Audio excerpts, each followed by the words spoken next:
Assalamualaikum warahmatullahi wabarakatuh. Kami dari kelompok 2 Fakultas Ekonomi dan Bisnis Islam, Ekonomi Syariah 3. Assalamualaikum warahmatullahi wabarakatuh. Perkenalkan, nama saya Evi Febriani Ayuningsi, kelompok 2 semester 4. Di sini saya akan menjelaskan materi tentang maslahah dan falah dalam ekonomi mikro Islam. Dan kali ini saya akan membahas 3 materi. Yang pertama pengertian maslahah, yang kedua klasifikasi maslahah, dan yang ketiga stratifikasi maslahah.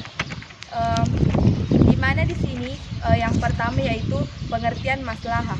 Kata maslahah berasal dari bahasa Arab yang artinya sesuatu yang mendatangkan kebaikan. A few moments later. Ulama usul fikih mengatakan bahwa syari tidak mensyaratkan hukum untuk mewujudkan maslahah. Juga tidak terdapat dalil yang menunjukkan atas pengakuan atau pembatalannya. Secara etimologi, maslahah sama dengan manfaat, baik dari segi lafal maupun makna. Maslahah juga berarti manfaat atau suatu pekerjaan yang mengandung manfaat. Apabila dikatakan bahwa perdagangan itu adalah suatu maslahah dan menuntut ilmu itu adalah suatu maslahah, maka perdagangan dan menuntut ilmu itu adalah penyebab diperolehnya manfaat fisik dan non-fisik. Sedangkan definisi maslahah yang dirumuskan oleh Imam Ar-Razi yaitu perbuatan yang bermanfaat yang telah ditunjukkan oleh syar'i kepada hambanya demi memelihara dan menjaga agamanya, jiwanya, akalnya, keturunannya, dan harta bendanya. A few minutes later. Yang kedua yaitu klasifikasi maslahah. Maslahah dapat diklasifikasikan ke dalam 3 aspek, yaitu yang pertama aspek kualitas dan kepentingan maslahah. Aspek ini terdiri dari 3 bentuk. Yang pertama maslahah daruriyah, maslahah hajiyah, dan maslahah tahsiniyah. Yang pertama, maslahah daruriyah, yaitu maslahah yang berhubungan dengan kebutuhan pokok manusia di dunia dan di akhirat. Maslahah seperti ini ada 5. Yang pertama, yaitu memelihara agama, memelihara jiwa, memelihara akal, memelihara keturunan, dan memelihara harta. Yang kedua yaitu maslahah hajiyah, yaitu maslahah yang dibutuhkan dalam menyempurnakan masalah pokok sebelum dalam bentuk keringanan untuk mempertahankan dan memelihara kebutuhan dasar manusia. Yang ketiga, maslahah tahsiniyah, yaitu maslahah yang sifatnya pelengkap berupa keleluasaan yang dapat melengkapi maslahah sebelumnya. 1 hour later. Aspek yang kedua yaitu aspek berubah atau tidaknya maslahah. Aspek ini terdiri dari 2 bentuk, yaitu yang pertama maslahah zabita, yang kedua maslahah mutaghayyirah. Di sini maslahah zabita yaitu maslahah yang bersifat tetap, tidak berubah sampai akhir zaman. Yang kedua yaitu maslahah mutaghayyirah, yaitu maslahah yang berubah-ubah sesuai dengan perubahan tempat, waktu, dan subjek hukum. 72 hours later. Dan aspek yang ketiga yaitu kandungan maslahah. Aspek ini terdiri dari 2 bentuk, yaitu yang pertama maslahah ammah, yang kedua yaitu maslahah khasa. Dan yaitu maslahah ammah, yaitu maslahah umum yang menyangkut kepentingan orang banyak. Maslahah umum ini tidak berarti untuk semua kepentingan orang, tetapi bisa berbentuk kepentingan mayoritas umum. Yang kedua yaitu maslahah khasa, yakni maslahah pribadi seperti maslahah yang berkaitan dengan pemutusan hubungan perkawinan seseorang yang dinyatakan hilang. Hai, Assalamualaikum warahmatullahi wabarakatuh. Saya pemateri kedua, Andia Safriyanti, akan membahas tentang materi maslahah dalam ekonomi mikro Islam dan pengertian falah. Maslahah dalam ekonomi mikro Islam menurut Karim ada 2, yaitu yang pertama ada intervensi harga pada saat terjadi distorsi pasar, dan yang kedua ada larangan dumping dalam penjualan suatu produk. A little later. Yang pertama itu ada intervensi harga pada saat terjadi distorsi pasar. Negara menurut Islam memiliki hak untuk melakukan intervensi dalam kegiatan ekonomi, baik itu dalam bentuk pengawasan, pengaturan maupun pelaksanaan kegiatan ekonomi yang tidak mampu dilaksanakan oleh masyarakat. Kemudian intervensi harga oleh pemerintah itu bisa karena faktor alamiah maupun non alamiah. 5 minutes later. Nah, Karim mengemukakan ada 6 kebijakan intervensi harga dapat dilakukan pada situasi dan kondisi tertentu. Yang pertama, ada produsen tidak mau menjual produknya kecuali pada harga yang lebih tinggi daripada harga umum pasar, sementara konsumen membutuhkan produk tersebut. Kemudian yang kedua itu ada terjadi kasus penimbunan. Para fuqaha membolehkan untuk diberlakukan hak fajar atau ketetapan yang membatasi hak guna dan hak pakai atas kepemilikan barang oleh pemerintah. Terus yang ketiga itu ada terjadi pemboikotan, di mana distribusi barang hanya terkonsentrasi pada suatu penjual atau pihak tertentu. Terus yang keempat itu ada terjadi koalisi dan koalisi pasar. Much later. Terus yang kelima itu ada produsen menawarkan produknya pada harga yang terlalu tinggi menurut konsumen, sedangkan konsumen meminta pada harga yang terlalu rendah menurut produsen. Terus yang keenam itu ada pemilik jasa, misalnya tenaga kerja menolak untuk bekerja kecuali pada harga yang lebih tinggi daripada harga pasar yang berlaku, sementara masyarakat membutuhkan jasa tersebut. Many minutes later. Nah, yang kedua itu ada larangan dumping dalam penjualan suatu produk. Nah, di sini sebelum melangkah jauh kita harus mengetahui apa sih itu dumping. Nah, dumping itu merupakan penjualan suatu komoditi di suatu pasar luar negeri pada tingkat harga yang lebih rendah dari nilai yang wajar, yakni harganya di luar negeri lebih rendah daripada harga pasar domestik atau di negara ketiga. 2 hours later.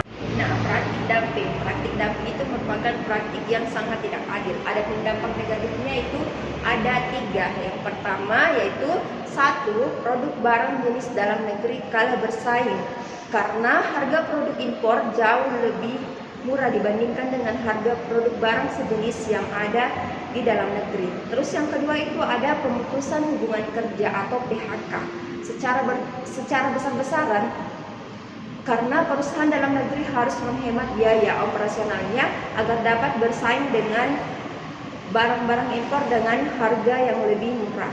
Kemudian yang ketiga itu ada perusahaan dalam negeri akan berhenti beroperasi karena tingkat produksinya terus menurun dan barang-barangnya tidak laku di pasaran. 3 hours later. Nah, melangkah ke materi kelima, ada pengertian falah. Apa sih itu falah? Sebelum menjawab pertanyaan ini, terlebih dahulu akan dijelaskan apa sih itu kesejahteraan, karena kesejahteraan dan falah sangat erat kaitannya. Nah, yang pertama, kesejahteraan itu kesejahteraan holistik dan seimbang. 8 semesters later. Nah, falah menurut bahasa berasal dari bahasa Arab yang artinya kesuksesan, kemuliaan, atau kemenangan, yaitu kemenangan dan kemuliaan dalam hidup. Istilah falah menurut Islam diambil dari kata-kata Al-Quran, misalnya menggunakan kata muflihun dalam Quran surah Al-Imran ayat 3. Perkenalkan, nama saya Nur Fitriani akan membahas materi falah adalah tujuan hidup dan falah sebagai dasar sentral ekonomi mikro Islam. 2 hours later. Falah sebagai tujuan hidup. Falah merupakan tujuan hidup bagi setiap manusia yang dibawa oleh Islam yang mencakup aspek lengkap yang menyeluruh bagi kehidupan manusia. Aspek ini meliputi spiritual, moralitas, ekonomi, sosial dan budaya, serta politik. Nah, dalam aspek mikro manusia membutuhkan 24 hours later. 1. Pemenuhan kebutuhan biologis seperti kesehatan fisik atau bebas dari penyakit. Yang kedua, faktor ekonomis, memiliki sarana kehidupan.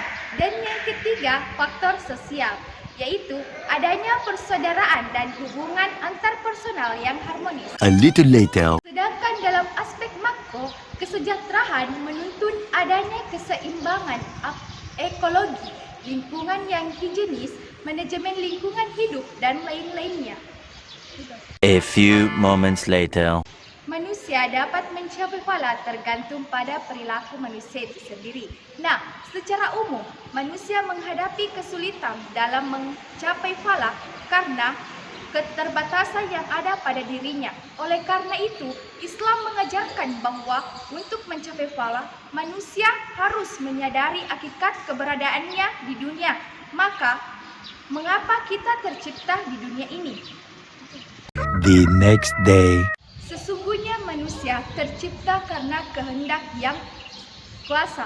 Ia mengikuti petunjuk pencipta. 72 hours later. Konsep kelangkaan yaitu merupakan dasar sentral dari ekonomi mikro konvensional, yakni masyarakat dihadapi pada kebutuhan yang tak terbatas, sedangkan alat pemuas keadaannya terbatas.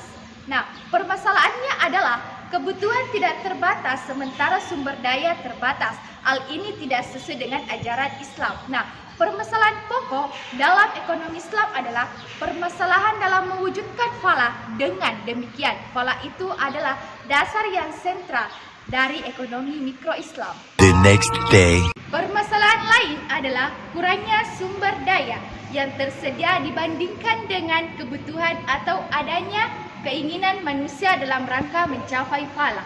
The next day. Penyebab terjadinya kelangkaan menurut Misanam yaitu pertama, ketidakmerataan distribusi sumber daya. Distribusi sumber daya yang tidak merata antara individu atau wilayah merupakan salah satu penyebab kelangkaan relatif. One season later. Nah, yang kedua, keterbatasan manusia. Manusia tercipta sebagai makhluk paling sempurna di atas makhluk lainnya, dengan dibekali nafsu, naluri, akal, dan hati. Nah, meskipun demikian, manusia seringkali memiliki keterbatasan dalam memanfaatkan kemampuan yang dimiliki sehingga tidak mampu memanfaatkan sumber daya secara optimal. 2,000 years later. Terus yang ketiga, konflik antara tujuan hidup. Konflik antara tujuan hidup seseorang, misalnya tujuan jangka pendek atau jangka panjang. Nah, ada kalanya kebahagiaan akhirat hanya dapat diraih dengan mengorbankan kesejahteraan dunia. Demikian pula sebaliknya. Hai. Nah, itulah persentase dari kelompok kami dengan mata kuliah Mikroekonomi Islam dengan dosen pengajar Bapak Dr. Syaparuddin. Jangan lupa like, komen, dan share. Jangan lupa subscribe. Sekian dari kami. Wassalamualaikum warahmatullahi wabarakatuh.